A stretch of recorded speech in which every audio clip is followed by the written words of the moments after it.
Janasena party చాలా క్రమశిక్షణగా ఉండేటువంటి పార్టీ. ఇప్పుడున్నటువంటి రాజకీయ పార్టీలన్నింటిలో కల్లా ఒక మేలిని వజ్రం అనే చెప్పాలి. అలాంటి ఒక అద్భుతమైనటువంటి నిజాయితీగా పార్టీని నడపడం అంటే అంత ఆషామాషి విషయం కాదు. ముఖ్యంగా ఎవరన్నా ఒక నాయకుడిని తీసుకునేటప్పుడు 1కి 10 సార్లు అతని వెనక అతని వ్యక్తిత్వం ఏంటి, అతని వ్యవహార శైలి ఏంటి, అతని దగ్గర ఉన్నటువంటి తప్పు ఒప్పులు ఏంటి, అతను ప్రజలకి ఏదన్నా చేశారా చేయలేదా, చేద్దామనే ఆలోచన ఉందా లేదా, ఏమన్నా లేదంటే అతని మీద ఏమన్నా ఇష్యూస్ ఉన్నాయా, కేసులు ఉన్నాయా, ఇవన్నీ చూస్తారు. అంతేకాకుండా అతను సంపాదించుకోవడానికి రాజకీయాల్లోకి వస్తున్నారా, జనసేన పార్టీలోకి వస్తే అలాంటి అవకాశం ఉంటుందో లేదో అందరికీ తెలిసిందే. ఎందుకంటే ఆ పార్టీలో పెట్టడమే తప్ప తిరిగి తీసుకునేటువంటి అవకాశం ఉండదు. ఎక్కడన్నా అలాంటి ఆలోచన ఉన్నా కూడా అలాంటి వాళ్ళని రానివ్వరు. ఇది మనందరికీ తెలుసు. అయితే అలాంటి వ్యక్తుల్నే చాలా ఏరి కోరి జనసేన పార్టీ తీసుకుంటుంది. అలాంటి వ్యక్తుల్నే జనసేన పార్టీ ఆహ్వానిస్తుంది. ఇది మనందరికీ తెలిసిందే. అయితే టీవీ రామారావు గారి ఇష్యూ మనందరికీ తెలుసు. ఆ ఇష్యూలో జనసేన పార్టీ సానుభూతి పరులు కావచ్చు, ఆయన పార్టీని ఇష్టపడేటువంటి వ్యక్తులు కావచ్చు, జన సైనికులు, జనసేన పార్టీ నాయకులు, వీర మహిళలు అందరూ కూడా నిజంగా జనసేన పార్టీని ఒక రకంగా ఇబ్బంది పెట్టారని అనాలి. ఇది కరెక్ట్ కాదు. ఆయన ముమ్మాటికి ఎటువంటి తప్పు చేయలేదు. జన సైనికుల ఆవేదనను, వాళ్ళు పడేటువంటి ఇబ్బందులను అక్కడ ముఖ్యంగా జనసేన అధినేత పవన్ కళ్యాణ్ గారికి తెలియచేయటం కోసం ఒక ధర్నా లాంటిది చేశారు. అది మాత్రమే, అదంటే రోడ్డు మీదకి రావడం అనేది తప్పు అనేది మాత్రమే ఉంది. అది ఎందుకు చేశారు, అసలు దానికి గల కారణాలు ఏంటి, ఇవేమీ తెలియకుండా ఒక షోకాజ్ నోటు కానీ, షోకాజ్ నోటీస్ కానీ, ఎటువంటి వార్నింగ్ లెటర్ కానీ ఇవ్వకుండా ఎలా నిర్దాక్షిణ్యంగా అతన్ని పార్టీ నుంచి ఆ పదవి నుంచి తప్పిస్తారు అనేది అందరి ఆవేదన. నిజంగా చెప్పాలంటే చాలా భారీ ఎత్తున ఆ రోజు చాలా ఇబ్బందికర పరిస్థితి వచ్చింది. మనందరికీ తెలుసు. 10వ తారీఖు ఇది, 9వ తారీఖు నుంచి ఇది మొదలవుతుంది. 10వ తారీఖు లెటర్ రిలీజ్ అవడంతో చాలా మంది చాలా బలంగానే కోరుకున్నారు. ఇది కరెక్ట్ కాదు. ఉన్నటువంటి మంచి నాయకులను కూడా జనసేన పార్టీ నిలుపుకోకపోతే ఎలా, అసలు ఏం జరుగుతుంది, చిన్నదానికి పెద్దదానికి కూడా ఆయన సస్పెండ్ చేసుకుంటూ పోతే ఎలా అనేది చాలా మంది వాదన. గతంలో సంక్రాంతికి సంబంధించినటువంటి ఆ టైంలో కూడా ఒక వ్యక్తి కోడి పందాల్లో జనసేన పార్టీ జెండా పెట్టాడు అని అతన్ని పార్టీ నుంచి సస్పెండ్ చేశారు. అంటే ఇంత బలంగా ఉంటారు, అసలు ఎటువంటి పొరపాట్లు జరగకుండా ఉంటారు.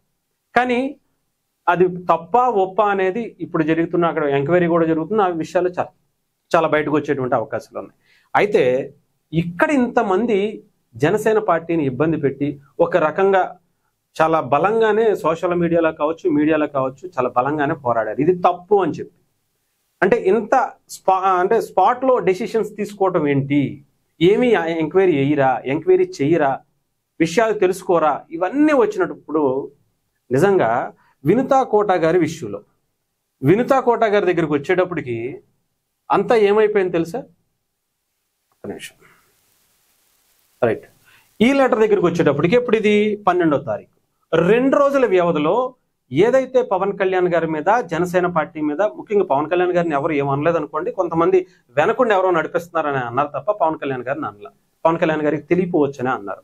కానీ ఏదైతే వినుతా కోట గారి ఇష్యూ దగ్గరికి వచ్చేటప్పటికి ఆమె చేసినటువంటి అది ఏంటనేది ఎంక్వైరీలో బయటకు వస్తుంది. ఆమె తప్పు ఉందా లేదా అంటే డెఫినెట్గా చంపడం అనేది అయితే తప్పే. దాంట్లో ఆమె పాత్ర ఉంటే డెఫినెట్గా అందులో ఎటువంటి ఆలోచన లేదు. ఇకపోతే పార్టీ నుంచి అది తెలుస్తుంది, అది అక్కడ పోలీసులు దాంట్లో రికార్డ్ అయి ఉంది, పోలీసులు దాని మీద ఆవిడ మీద కావచ్చు, అతని భర్త మీద కావచ్చు కేసు పెట్టారు అని తెలియగానే నిర్దాక్షిణ్యంగా పార్టీ నుంచి సస్పెండ్ చేసేశారు. చాలా క్లియర్గా మనం ఆ రోజు చూడొచ్చు.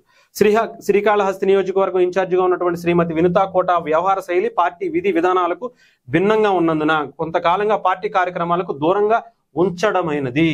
ఆమెపై చెన్నైలో హత్య కేసు నమోదు అయిన విషయం పార్టీ దృష్టికి వచ్చింది. ఈ క్రమంలో శ్రీమతి వినుతా కోటను పార్టీ నుంచి బహిష్కరించడమైనది అనేది చాలా క్లియర్గా చెప్పేశారు. ఇంకా అప్పటికి అందరికి బహిరంగంగా ఎవరికి తెలియలా వినుతా కోట గారి మీద తమిళనాడులో, చెన్నైలో ఎక్కడో ఒక కేసు నమోదైందన్న విషయం కూడా ఎవరికి తెలియదు. కానీ అప్పటికే ఎవరైతే ఆ మృతుడు ఉన్నాడో ఆ మృతుడికి వీళ్ళకి జరుగుతున్నటువంటి ఇష్యూస్ తెలిసే పార్టీకి దూరంగా ఉండమన్నాం, పార్టీ కార్యక్రమాల్లో పాల్గొనొద్దని చెప్పి చాలా క్లియర్గా చెప్పేశామన్నారు. అంటే ఇక్కడ చూడండి, ఎంత ఫాస్ట్గా రియాక్ట్ అవ్వటం అనేది ఇది అవసరం. అక్కడ అది తప్పవచ్చు, ఇది ఇక్కడ న్యాయం, ఇది కరెక్ట్ అనిపించింది. ఏమాత్రం టైం తేడా అనిపించినా కూడా ఆ ప్రతిపక్షాలు గోతికాడ నక్కల్లా కాచు కూర్చుంటాయి. అవసరమైతే చాలా మంది బయటకు వచ్చేసి ఇష్టం వచ్చినట్టు మాట్లాడేస్తారు. అదిగో మీ దాంట్లో మటర్లు చేసేవాళ్ళు ఉన్నారు, లేదంటే ఇంకొకరు చేసేవాళ్ళు ఉన్నారు, ఇదేనా మీ పార్టీ సంస్కృతి, ఇదేనా మీ దరిద్రం, అది ఇది అని చెప్పేసి ఇష్టం వచ్చినట్టు మాట్లాడేస్తారు. అలాంటి వాళ్ళకి అవకాశం కూడా ఇవ్వకుండా ఉండాలి అంటే అప్పుడప్పుడు నిజంగానే ఇలాంటివి అవసరమనేమో అనిపిస్తుంది. ఎందుకంటే ఇది అవసరం. ఎందుకంటే ఇప్పుడు వైఎస్ఆర్సీపీ పార్టీలోనే ఉన్నారు.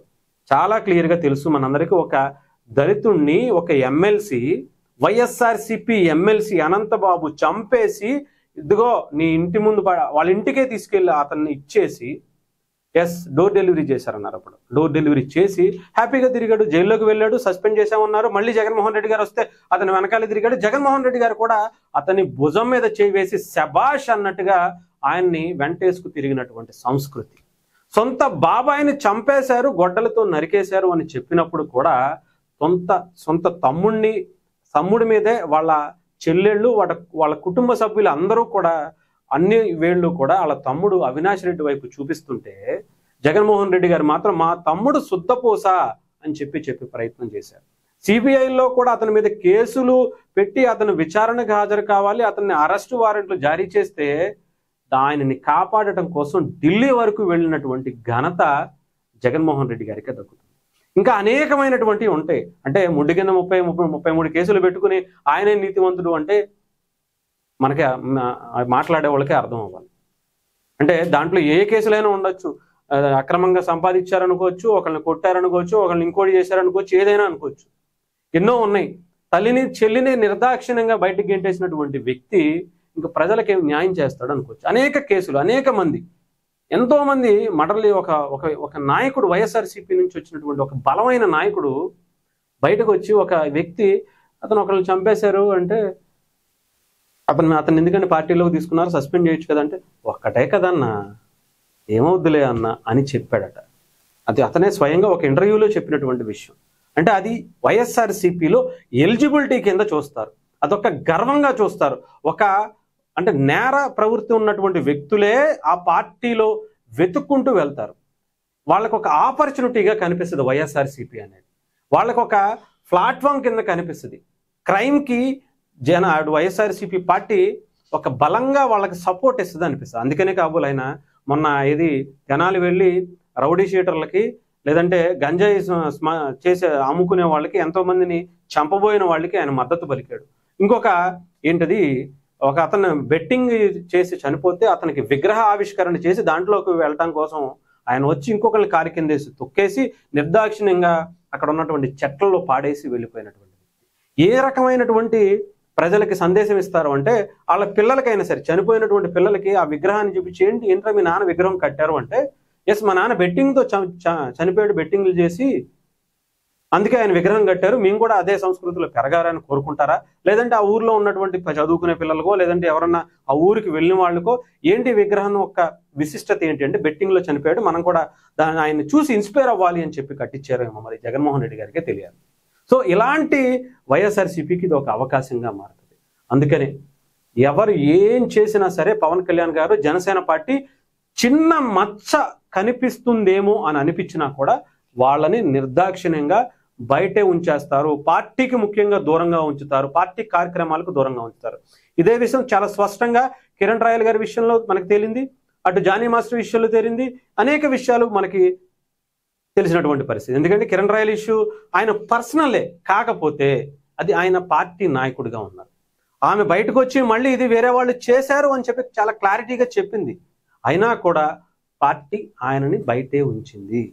జానీ మాస్టర్ ఇష్యూ అది ఎప్పుడుదో చెప్పాలంటే పవన్ కళ్యాణ్ గారి పార్టీ కూడా పెట్టారో లేదేమో, అప్పటి నుంచి జరుగుతుందని కూడా చాలా విషయాలు అప్పట్లో వచ్చింది. ఆ కేసు కోర్టులో ఉండటం వల్ల మనం కూడా మాట్లాడలేం. అయినా కూడా ఆయన పార్టీకి దూరంగా ఉంచారా లేదా? అలాగే జనసేన పార్టీ పక్కన పెడితే టీడీపీకి ఒక ఎమ్మెల్యే ఏదో ఒక ఇష్యూలో ఉన్నాడని చెప్పి అతనిని నిర్దాక్షిణ్యంగా బయటికి పంపించేసింది, పార్టీ నుంచి సస్పెండ్ చేసేసింది. అంతే పక్కన పెడితే వైఎస్ఆర్సీపీ ఏం చేసింది అనేది కూడా ఆలోచించుకోవాలి. ఒక నిజాయితీ గల పార్టీ పరిస్థితి ఎలా ఉంటుంది, నిజాయితీగా నాయకుల్ని దేశానికి అందించాలంటే ఎలా ఉంటుంది, ఒక అక్రమంగా రౌడీలకి, గూండాలకి, అనేక మందిని చంపేయబోయినటువంటి వ్యక్తులకి అడ్డాగా ఉండేటువంటి వైఎస్ఆర్సీపీ ఎలా ఉంటుంది అనేది చూడండి.